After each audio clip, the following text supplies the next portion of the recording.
오늘 주시는 하나님의 말씀은 시편 103편 1절에서 5절입니다. 하나님의 말씀 시편 103편 1절에서 5절의 말씀 제가 봉독해 올리겠습니다. 내 영혼아 여호와를 송축하라. 내 속에 있는 것들아 다 그의 거룩한 이름을 송축하라. 내 영혼아 여호와를 송축하며 그의 모든 은택을 잊지 말지어다. 그가 내 모든 죄악을 사하시며 내 모든 병을 고치시며 내 생명을 파멸해서 속량하시고 인자와 긍휼로 관을 씌우시며 좋은 것으로 내 소원을 만족하게 하사 내 청춘을 독수리같이 새롭게 하시는도다. 아멘. 오늘 우리가 보시는 것처럼 말씀의 제목은 인생 행복 100배로 누리기입니다. 인생 행복을 100배로 누리기 또는 인생 축복 100배로 누리기, 그렇게 해도 괜찮겠습니다. 자, 그러면 인생 행복을 과연 100배로 누릴 수가 있는 것, 이것이 가능하냐? 자, 우리는 이것의 가능성을 다윗에게서 찾을 수가 있습니다. 오늘은 다윗의 많은 시 가운데에서 시편 103편을 보고 있는데 표지에 보면 다윗의 시 이렇게 되어 있어요. 다윗은 하나님께 인정받았고 사람들에게 존중받은 사람입니다. 그리고 100배의 축복을 누린 사람이다. 저는 그렇게 보고 싶어요. 지금도 이스라엘 사람들에게 당신네들의 선조들 가운데 가장 존경하는 인물이 누구입니까? 하고 물으면 지체 없이 그들은 우리의 성군 다윗 대왕이라고 말을 해요. 지금도 예루살렘에 가면 옛부터 전해오는 다윗의 동네라고 하는 그 다윗성이 예루살렘에 있습니다. 이처럼 다윗은 이스라엘 민족에게 있어서 가장 존경받는 사람이 되었어요. 그런데 다윗은 사람에게 잘 보이려고 어떤 그 인기몰이를 했다거나 왕으로 추대받기 위해서 사람들을 모으고 선동했다는 기록이 한 번도 없습니다. 철저하게 다윗은 하나님만 높이는 삶을 살았습니다. 하나님을 높이니까 사람들에게도 인정받더라는 이 생생한 교훈을 다윗이 우리에게 보여주고 있습니다. 그래요, 그 훌륭한 신앙인 다윗이 쏟아내는 그 많은 시 가운데 그 한편의 또 한 부분을 우리가 보는 것입니다. 이 시는 다윗이 살아온 인생 가운데에서 그가 느끼고 그가 뼛속까지 사무치게 그가 인식했었던 그 인생 고백을 기록한 간증과 같은 그런 시가 되겠습니다. 다윗의 일생 가운데 함께 하신 하나님은 너무너무 좋으신 하나님이에요. 그래서 다윗은 하나님을 생각하면 막 하나님을 높여드리고 싶고 하나님을 찬양하고 싶어서 어찌할 줄 모르는 그 모습을 우리가 이 시에서 발견하게 되는 것이지요. 다윗은 좋으신 하나님에 대해서 어떻게 해드려야 하고 그 하나님과의 관계 속에서 어떻게 살아가야 하는지를 너무나 잘 알고 있었습니다.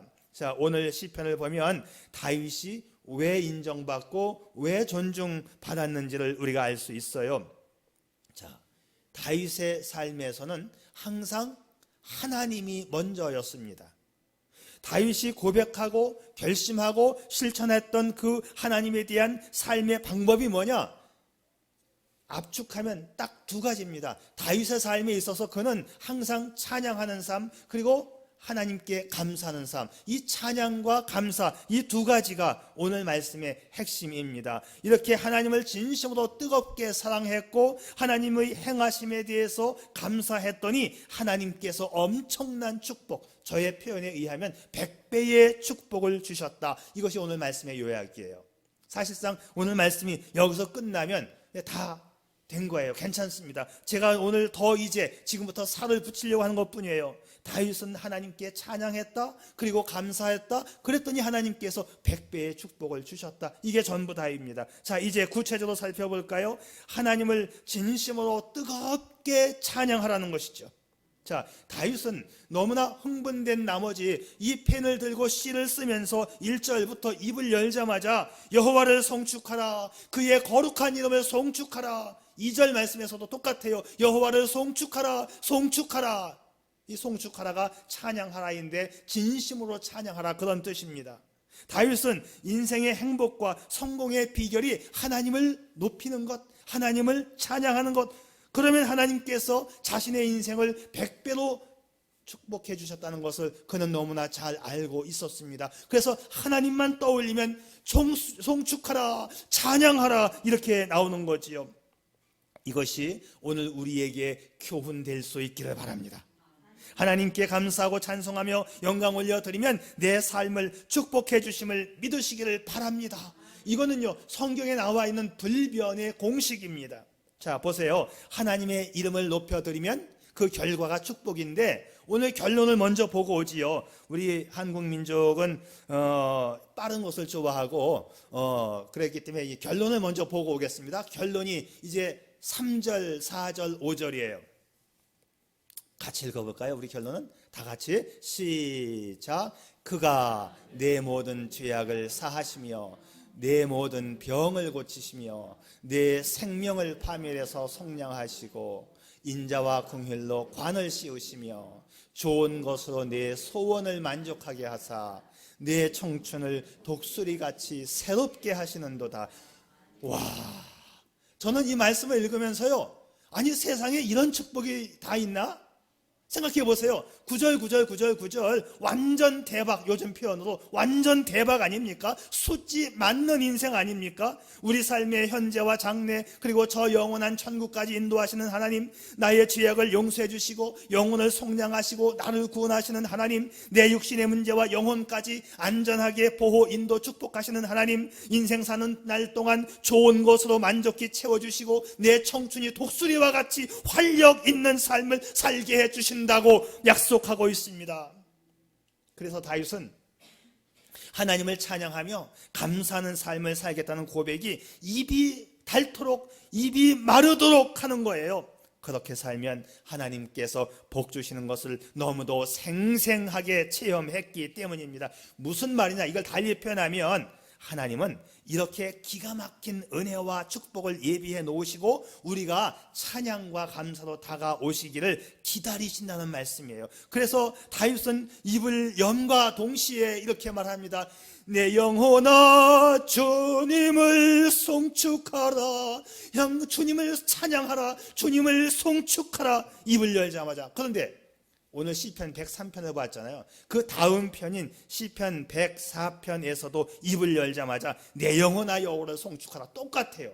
그 다음에 105편, 106편, 107편에서도 그 처음 절이 여호와께 감사라 감사라 똑같이 나옵니다. 그러니까 입만 열면 뭐냐면 막 흥분되어 가지고 찬양하라 감사하라, 이것이 다윗이 복받은 비결입니다. 자, 그런데 좀 더 이제 구체적으로 자세히 보면 여러분, 여호와를 송축합시다. 여러분 여호와를 송축합시다 해야 말이 맞아요. 그런데 자기가 자기 자신에게 말을 해요. 내 영혼아 여호와를 송축하라, 그런 표현입니다. 내 영혼아 여호와를 송축하라. 대환아 너 여호와를 찬양해야 돼, 그런 뜻이죠. 왜? 다윗은 복받는 비결을 너무나 잘 알고 있었는데 그건 뭐냐면 다른 사람이 문제가 아니고 내가 문제라는 것이죠. 내 영혼아 너야말로 하나님을 찬양해야 돼, 그겁니다. 내 자신이 하나님 앞에 바로 서야 한다는 거예요. 그것이 다윗이 고백하고 있는 것입니다. 너 하나님 앞에 바로 서야 돼. 이것이 나의 찬송이야. 이건 내 삶이야. 이것은 나의 간증이야. 누가 뭐래도 나는 나의 하나님을 찬송해야 한다. 이것이 나의 찬송이요 이것이 나의 간증일세. 나 사는 동안 끊임없이 주님을 찬송하리로다. 이 다윗의 고백이에요. 이런 것이. 사랑하는 여러분, 내 자신이 먼저 하나님 앞에 변화될 수 있기를 바랍니다. 자, 근데 가만히 보면 저도 그렇고 사람이 자기 자신은 잘 안 변합니다. 김 집사, 이 집사, 박 집사가 변해야 우리 교회는 된다라고 생각을 해요. 내가 나에게 대해서 어떻게 생각하고 내가 나에게 대해서 어떻게 말하는가가 엄청 중요한 거예요. 여러분, 내가 나를 위해서 기도해야 됩니다. 너 이렇게 돼야 된다. 오늘 다윗처럼 내 영혼아 너 정말 찬양해야 돼. 이런 고백이, 이런 기도가, 이런 찬양이 우리에게 있어져야 한다는 거죠. 지금 다윗이 그걸 말하고 있는 거예요. 내 영혼아 찬양하라.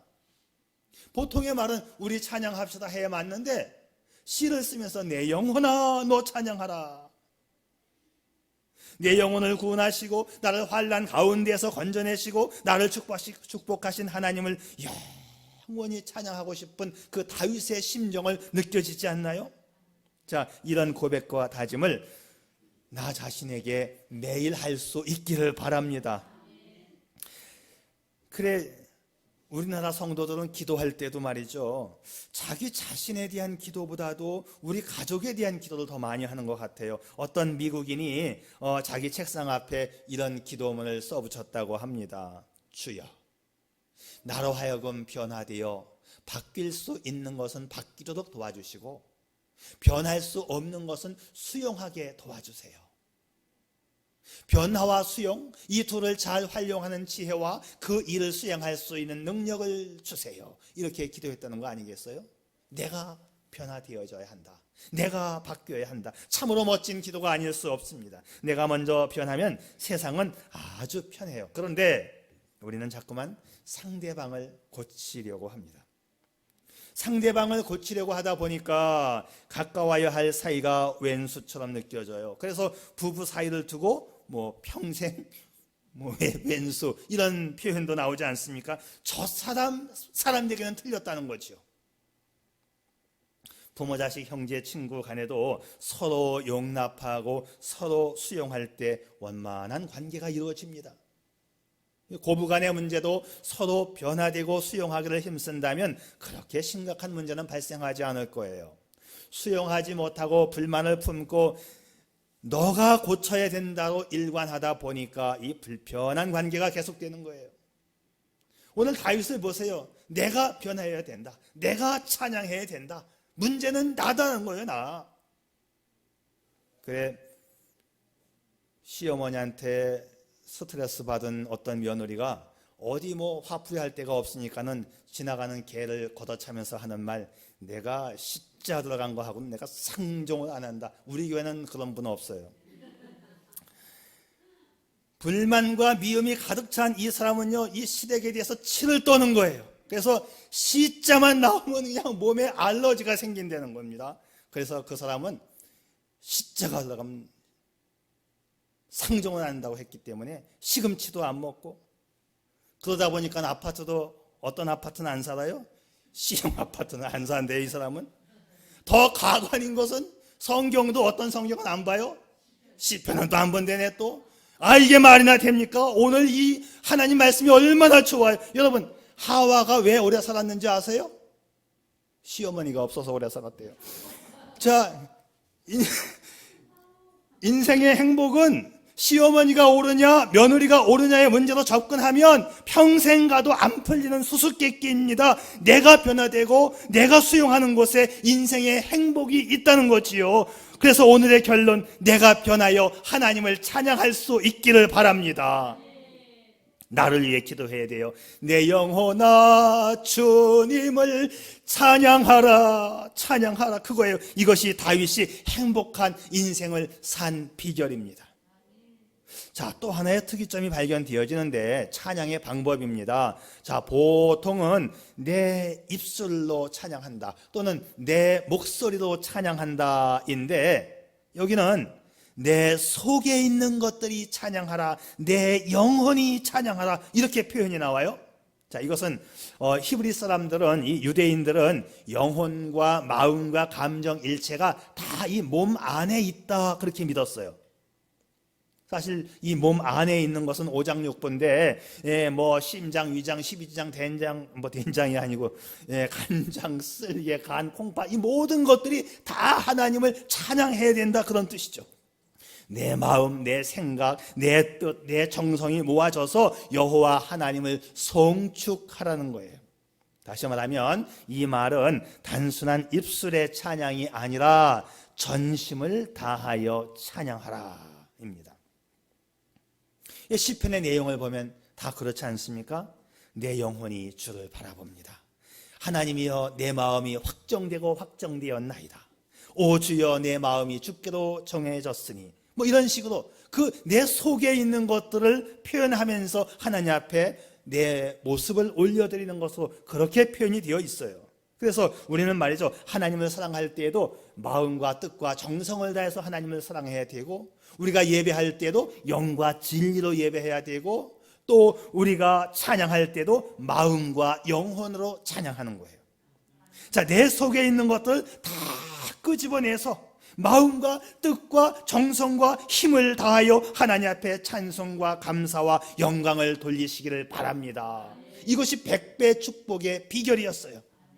자, 이어서 다윗은 하나님의 행하심에 대해서 감사하라고 말합니다. 자, 하나님의 행하심에 대한 감사. 2절 말씀에서 내 영혼아 여호와를 송축하며 그의 모든 은택을 잊지 말지어다. 자, 무엇을 잊지 말라고요? 모든 은택을 잊지 말라. 모든 은택, 지금까지 베풀어 주신 은혜를 잊지 말고 감사하라는 얘기지요. 주의 크신 은혜로 살아오신 저와 여러분, 모든 주님의 은택을 잊지 않기를 바랍니다. 은택이라고 하는 것은 하나님이 창조하시고 나를 구원하시고 보호하시며 섭리하시고 이렇게 나를 통하여 주시는 이 포괄적인 은총을 말하는 거예요. 다윗은 자신이 살아온 삶의 내용들 모두가 하나님의 은혜이었음을 감사합니다. 다윗의 인생은 많은 고난과 아픔이 있었지요. 다윗은 세상에서 꼴찌 인생으로 출발했습니다. 8형제 중에 막내였고 제일 못난 자였고 비참한 목동이었습니다. 형님도 아버지도 다윗을 인정하지 않았어요. 생각해 보세요. 가정에서 아버지가 나를 우습게 여겼다. 헤이, 우리 형제들 많은데 그거 맨 막내 하나가 있기는 하지만 걔는 목동이고 양치는 들판에 나가 있습니다. 걔는 별거. 아버지가 그렇게 생각했잖아요. 아버지가. 형님이 골리앗을 지난 시간 설교할 때 골리앗을 때려잡으러 나간다고 하니까 형님이 얼마나 비꼬고 웃어왔어요. 넌 마 양치지 않고 왜 여기 왜 왔냐? 너 전쟁터에 놀러 왔냐? 형님, 그러니까 큰 형님도 아버지도 그를 사람으로 인정하지 않았습니다. 그런데 어려서부터 사람들에게도 인정받지 못했고 가정에서조차 인정하지 못했습니다. 그럼에도 불구하고 다윗은 하나님에 대한 믿음은 남달랐다는 거지요. 거대한 골리앗과 싸울 때에도 다윗은 하나님의 이름으로 나갔습니다. 그랬더니 골리앗을 이기고 민족을 구원한 영웅이 되지 않습니까? 전쟁에서 승리했을 때 사람들이 말합니다. 사울왕은 천천히고 다윗은 만만이로다.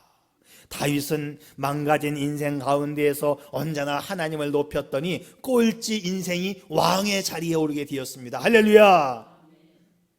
그래서 다윗에게는 뼛속까지 새겨진 인생 공식이 하나 있는데 하나님을 높이면 모든 은택을 주시더라는 것이죠.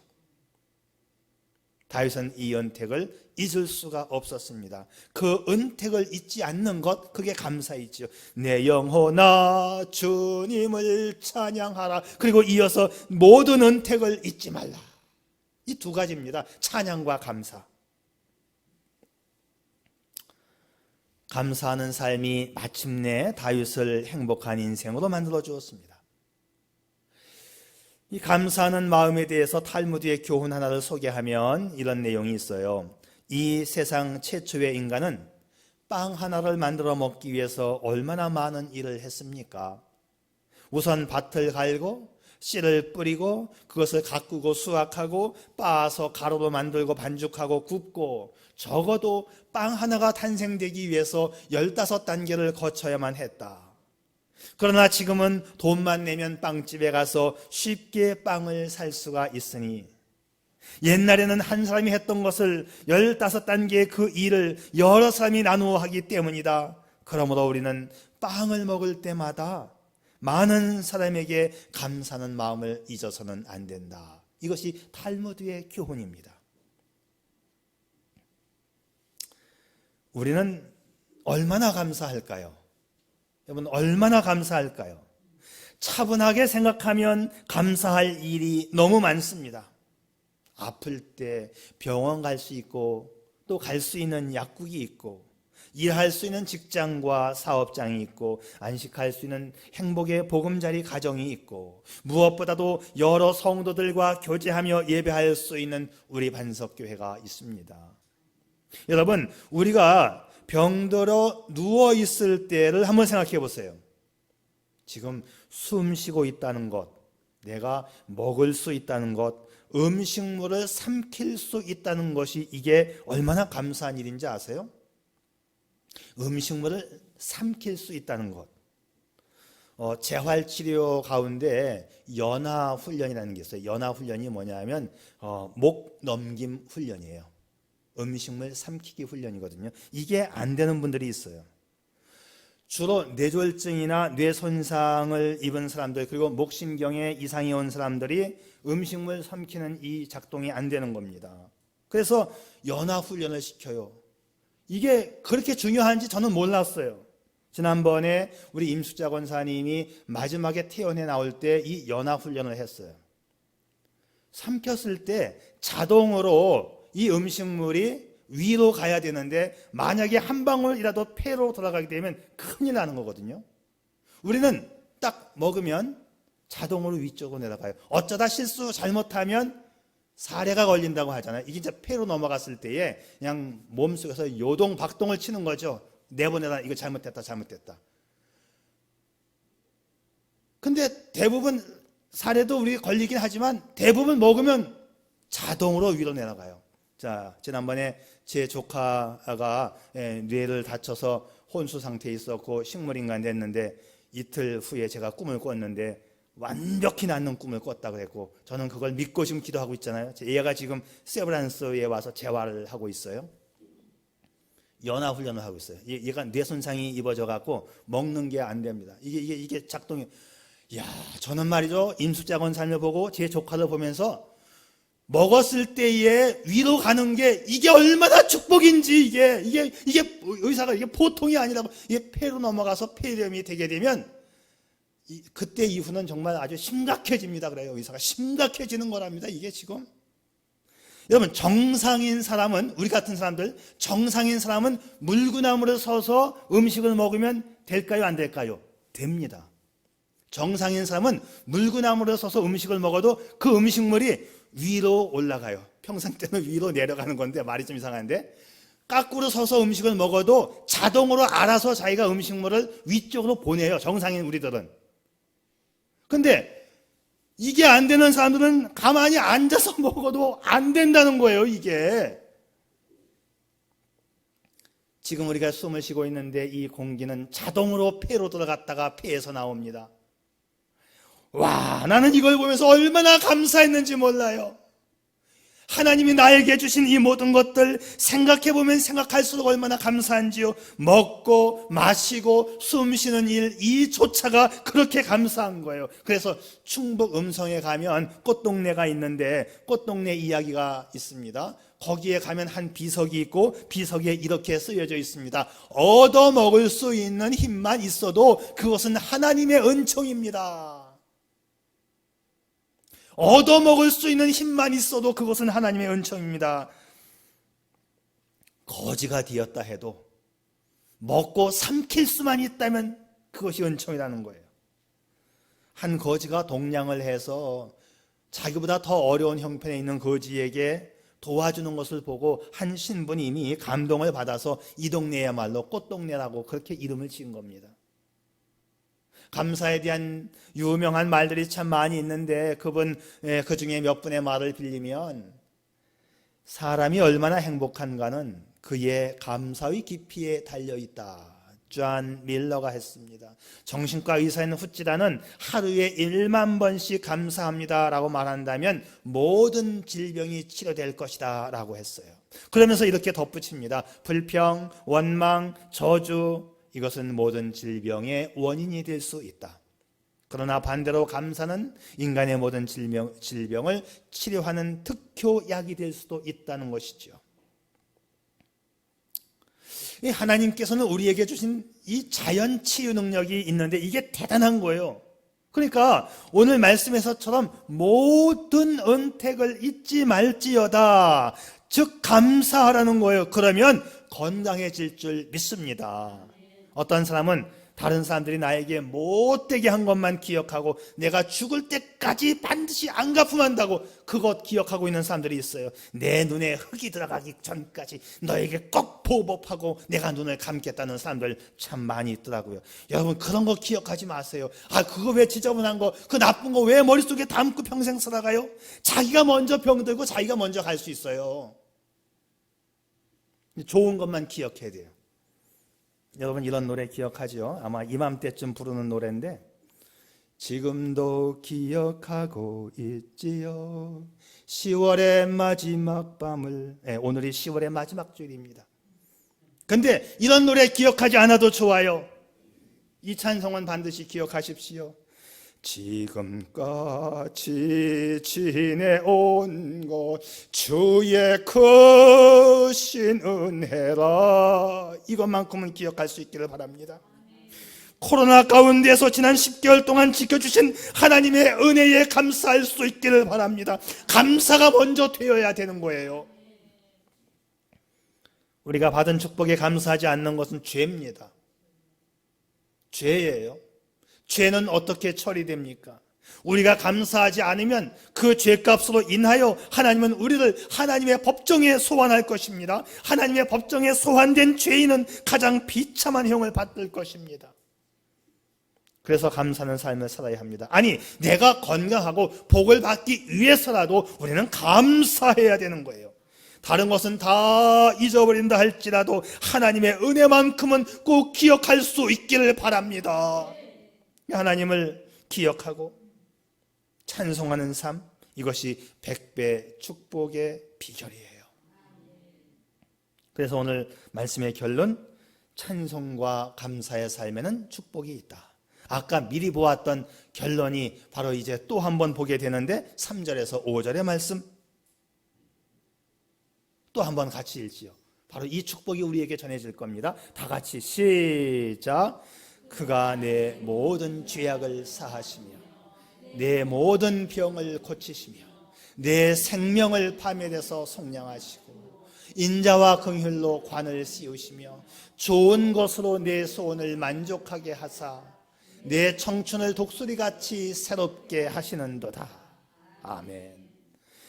하나님께 감사하고 찬송드린 결과로 6가지의 축복을 열거합니다. 내 모든 죄악을 사하시고 내 모든 병을 고치시고 내 생명을 파멸해서 속량 구원하시고 인자와 긍휼로 관을 씌워주시고 좋은 것으로 내 소원을 만족하게 하여 주시고 내 인생의 청춘을 독수리같이 새롭게 하시는도다. 할렐루야. 우리의 삶에 베풀어 주시는 총체적인 축복이에요. 조건은 딱 2가지, 감사와 찬송, 찬송과 감사 2개예요. 2개.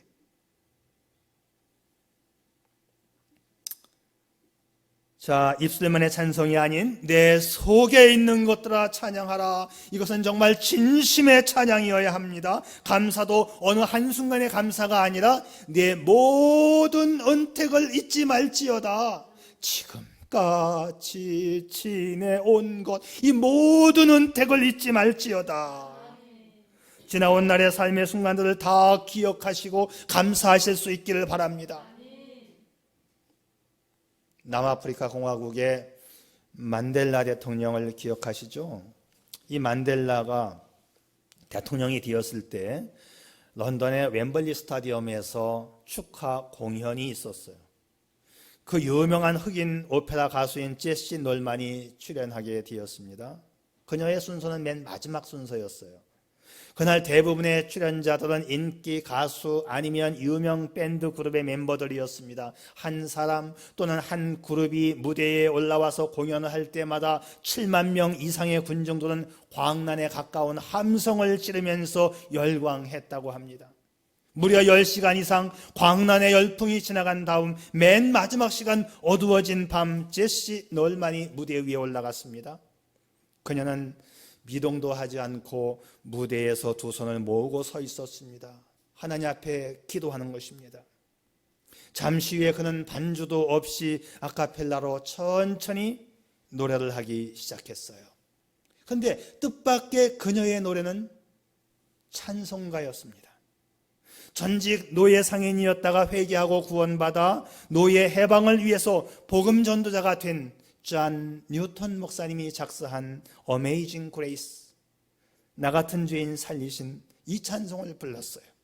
아니, 대통령 축하 공연에서 이 찬송이 어울리기나 합니까?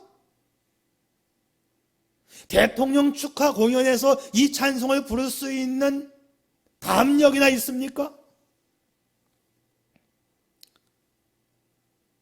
나 같은 죄인 살리신 주 은혜 놀라워 잃었던 생명 찾았고 광명을 얻었네. 큰 죄악에서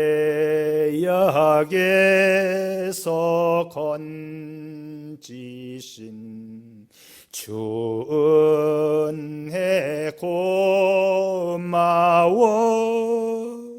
나 처음 믿은 그 시간 귀하고 귀하다. 장례는 숨소리 하나 들리지 않고 조용해졌습니다. 이어서 3절이 시작되자 사람들은 잊혀졌던 이 찬송을 따라 서서히 노래하기를 시작했습니다. 우리 다 같이 3절 부르겠습니다. 이제껏 내가 산 것도 주님의 은혜라. 또 나를 장차 본향에 인도해 주시리. 거기서 우리 영원히 기서 우리 영원히 주님의 은혜로 해처럼 밝게 살면서 주 찬양하리라. 밝게 살면서 주 찬양하리라.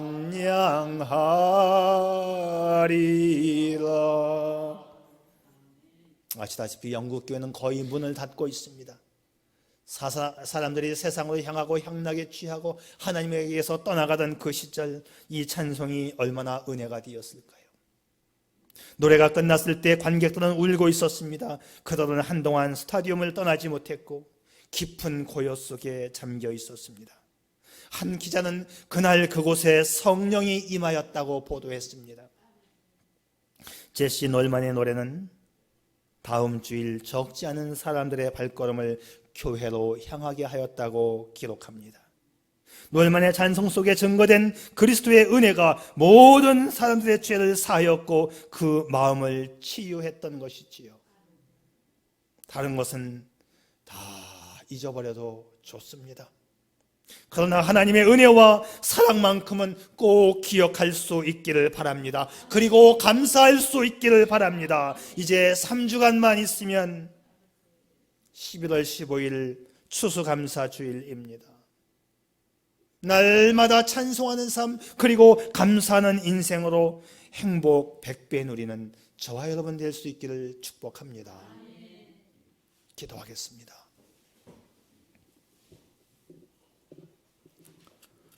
우리는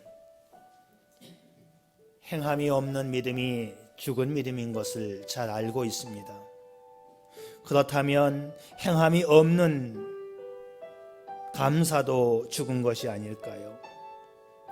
그래서 감사는 표현되어져야 하고 실천되어져야 합니다. 우리 마음 가운데 공간이 있다면 감사로 채우고 그 채워진 감사의 마음이 찬양으로 흘러나올 때 우리 주님이 기뻐하시고 또 기뻐하십니다. 바울의 고백을 떠올려 볼까요? 그러나 나의 나 된 것은 하나님의 은혜로 된 것이니 내게 주신 그의 은혜가 헛되지 아니하여 내가 모든 사도보다 더 많이 수고하였으나 내가 아니요 오직 나와 함께 하신 하나님의 은혜로라. 하나님의 은혜를 기억함으로 헌신과 봉사로 하나님께 영광 돌리는 것도 감사의 방법이겠지요. 예물 드림과 입술의 찬양 그리고 행위의 감사로 하나님 앞에 영광 돌리는, 그래서 충만한 축복의 주인공으로 살아가시기를 축복합니다. 아버지 하나님, 지나간 10개월 동안은 정말 숨죽이며 살아왔습니다. 얼마나 이렇게 내 마음이 답답하고 사회가 답답한지, 또 그렇게 분통을 터뜨리며 삭히며 또한 살아온 지난 날이었지만, 돌아보면 생각하면 생각할수록 얼마나 감사한 일들이 많은지요. 하나님, 먼저 나와의 관계를 먼저 설정하되 하나님을 찬양하는 관계, 감사하는 관계로 날마다 하나님을 높이게 해 주옵소서. 예수님의 이름으로 기도 올리옵나이다. 아멘.